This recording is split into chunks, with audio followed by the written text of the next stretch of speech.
After about 6,000 iterations, the calculation is complete. Click OK here, and let's review the moment monitor. First, we can see the 0. When the moment monitor is above 0, that means that the flow is exerting a positive moment on the rotor. When it's negative, it's on the negative direction. The positive is the one that will generate power, is the one that will accelerate the turbine. On the other hand, the negative is the one that is contrary to the movement of the turbine. As you can see, our average will be around here, slightly above 0. So that means that our rotor in fact has some extra moment. So we could increase a little bit the angular velocity in our cell zones, and that would still spin. It is possible to account for that moment and let the turbine find its own steady angular velocity based on the flow. That's called 6th degree of freedom, and it's a very advanced tool from Fluent.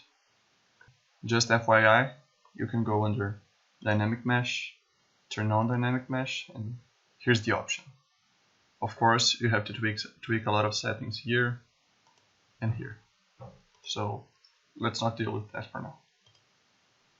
To review our animation, expand animations under results here. And double-click Solution Animation Playback. You can either play through all frames here, or you can save it on an MPEG file. So under Write and Record format, select MPEG and click Write. This will take a while. Now it's ready. You can find the file by going to the directory of the project, clicking Files, DP0, FFF1. That means we're on the second project in our project schematic. And then, so double clicking F1, Fluent, and here's the MPEG. You can delete all these HMF files. Those are the images to create this MPEG.